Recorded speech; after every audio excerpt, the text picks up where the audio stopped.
This is what democracy looks like. This is what democracy looks like. This is what democracy looks like.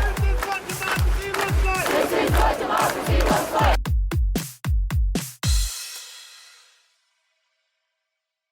Hey everyone, welcome to Be the Change. My name is Lily Mott, and today I'm going to be talking about how change comes when you show up and do the work. I am excited to share this guest story with you, so let's dive in. Eugenia Doreen Wallace is a foster youth advocate, a motivational speaker, a businesswoman, and she is a pageant queen holding the title of Miss Black Missouri USA. I had a great time talking with Eugenia, so without further ado, let's get started with this episode featuring Eugenia Doreen Wallace.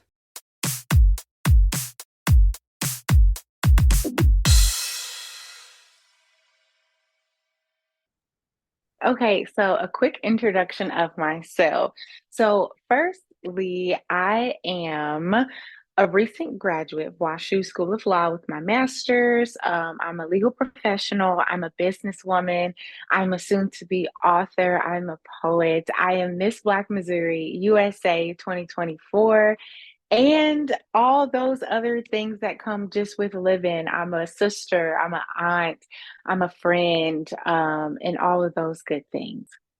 That is such a great start, and we are going to have so much to talk about. So, I would love for you to go back to the beginning and tell me about how you got started with all of this work that you're doing. What inspired you to start making a difference? Yeah, so honestly, it all starts back during my childhood. It all started when my dad used to make me come home every day after school and watch Condoleezza Rice on TV. And he made me study like the great icons in different industries. And he would have me read encyclopedias every day. And he honestly is the reason why I fell in love with like the law, but also understanding people. And so I endured a whole lot of hardships during my childhood. Then I ended up in foster care. And being in foster care is what kind of shifted my perspective of knowing that I could make a difference. And so before I entered foster care, I was so gung ho about I want to be a lawyer because I want to represent people and I want to do things, for the world and for my family. But having that experience in foster care really shifted my perspective about what it really meant to make a difference, not only for myself, but for people that are around me for the next generation to come.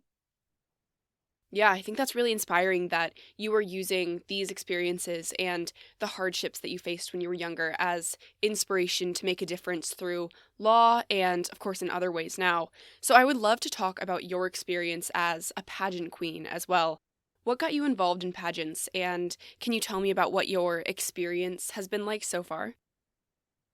Yes. So my experience, my introduction into the pageantry world was actually an undergrad at Missouri Western State University. I was a freshman and I competed in the pageant Miss Black Student Union. I've never done a pageant before, and it was a scholarship pageant, and I was on my own. I went to school at 16. I went to college at 16. So I was trying to figure it out, and I needed book money. I needed scholarship money. So I said, sign me up.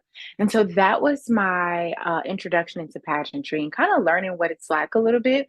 And so I was fortunate enough to win and got the scholarship. And I was like, okay, well, this was fun. And I didn't think about it since then. So fast forward years later, and I'm seeing the Miss USAs and Deshauna Barber wins, and I'm like, wow, like this is such a phenomenal thing. And so I'm looking, I'm like, well, what other organizations are out there? What other pageant systems are out there? So I did my research, and that's when I found Miss Black USA, and everything about their system I align with. They're very heavily focused on education, women empowerment, and so am I. So on the flip side, I'm helping foster youth through education and getting them to be college ready and being leaders in their community. And I'm running a business called Female Force, which is all about women empowerment and helping women build businesses from the ground up. So I was super excited. I was like, oh, yes, I found it. What are the criteria? So I would go back and watch old, shows and, seeing how each woman like had her moment and competing for something way bigger than herself, much bigger than herself. And I fell in love with that. So I knew right then, like, I wanted to do this. I wanted to be like the amazing women that I'd seen before and who would gone on to make phenomenal changes in the world. And I said, you know what? I want to be like that. So I ended up throwing my hat in the ring. I applied, and I'm actually what's called a delegate at large. So at the time that I applied, there weren't many girls in my state to have a full competition. And so we went through an extensive interview process and like paperwork and all that good stuff. And I ended up being crowned Miss Black Missouri USA. That is so interesting to hear about all of those values that the Miss Black USA pageant system promotes. And can you also tell me more about how your title and your platform as Miss Black Missouri USA has helped you to make change and connect with more people through this work that you're doing? Absolutely. So, having the title Miss Black Missouri USA has definitely allowed me to continue to do the work that I'm doing. And it definitely has broadened my horizon a little bit. It definitely has widened my perspective and my audience a lot more to be able to reach and impact the people a lot more, especially like with girls' empowerment and things like that. People get excited when they see somebody who looks like them and that's a queen and they see themselves in me, so it's just an honor to be able to represent not only the organization, but build a platform that is there to serve youth that are in need, and particularly kids in foster care. So I spent 10 years in the foster care system. And so from that experience, I've built a platform in this advocacy on teaching youth in care how to overcome adversity, but also to be college ready and leaders in their community. And so having this title with the work that I'm doing has not only helped propel it, it helped advance it for sure, but it also gave me a new light. It gave me a new audience and a new target to make sure I'm not leaving anybody out. And so my passion, of course, is women empowerment. So as you can imagine, girl empowerment has entered the chat in that loop as well. And I've just been having fun with it ever since. I think that's so exciting that you're able to have that impact on your community and on so many people through this title. I think that's so inspiring. So, thank you so much for sharing that. I would also love to know more about your work with Female Force as well. What does the programming look like for your network? Yes. So Female Force, it's my baby.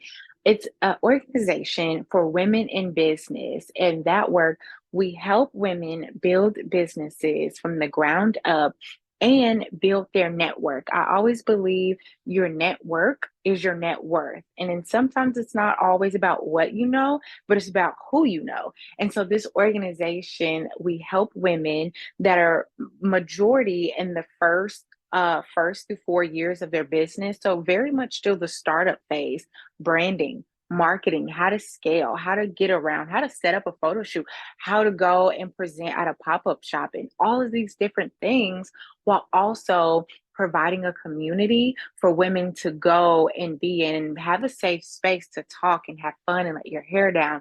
Ask questions because it's hard as a female entrepreneur and as an entrepreneur in general. It can get tough. You don't know everything. So you're constantly on a learning basis. And so having a community and a space where you can come and learn, but you're doing it with your business besties, as we like to call it, creates a whole nother atmosphere and gives you a different perspective on business.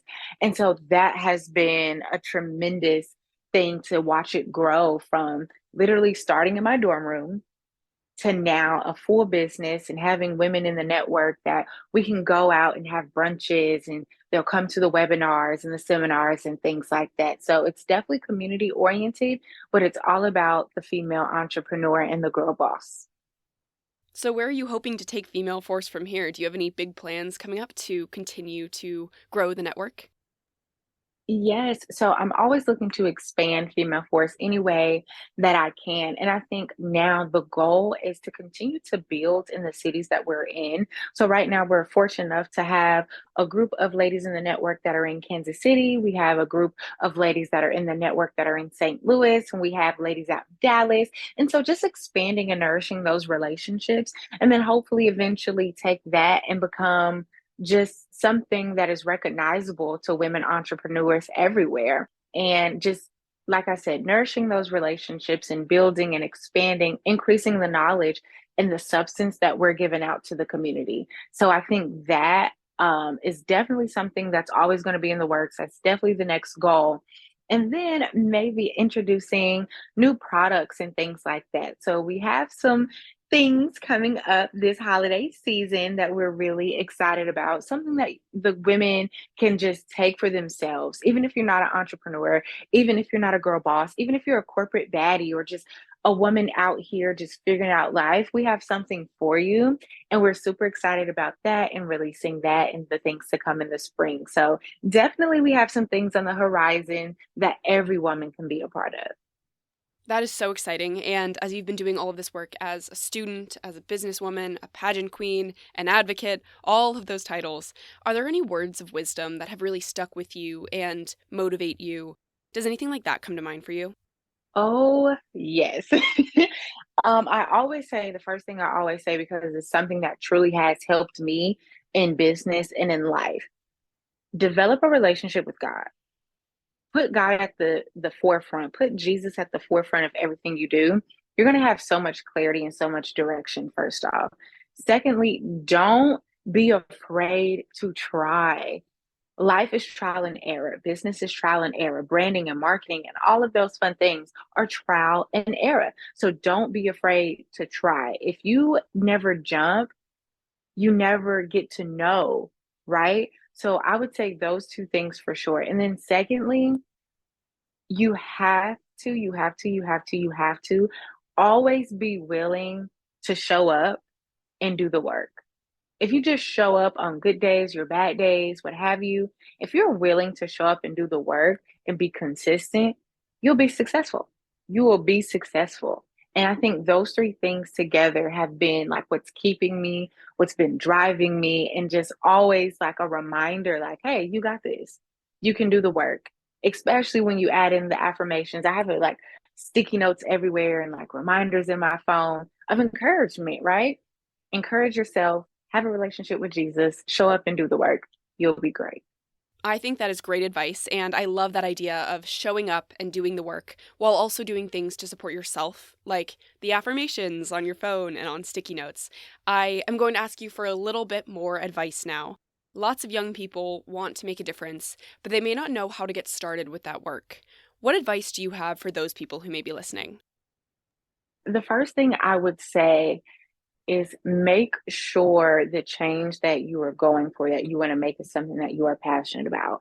Don't want to make change because you're hopping on a trend or you're trying to follow the next biggest thing. Make sure it's something you're really passionate about. Secondly, get people who are like-minded around you, people who share those similar, passions and that desire to make that change. Three, I would say definitely if you're in high school, you want to go to your teachers, of course, but more so, you want to go to like your principals, your community leaders. Who is the leaders in your community? So maybe if that's somebody who's in a church or, a very prominent business in your area, talk to those people, pick their brain, see where they're at, see if you can get them to, see your perspective and help you in any way. Now, if you're in college, you have a little bit more wiggle room. So definitely the same process in a sense. Get around people who are like-minded. Start with your friends. Start with people who share those same desires, and then take it to the top of the school. So you want advisors, you want principals, you want, vice presidents and community leaders and people who can really champion the change that you want to make and to help get you there and get those results.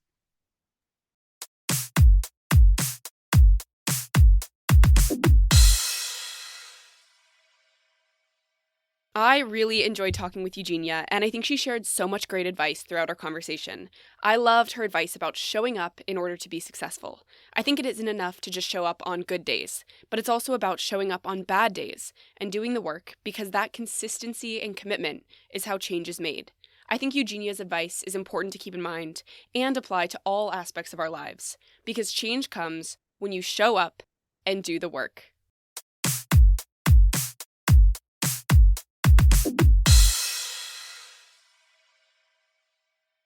Thank you so much for listening to this episode, and you can find Eugenia on Instagram at eugenia.doreen to get connected with her. You can also find Female Force at _Female Force on Instagram to learn more about the network.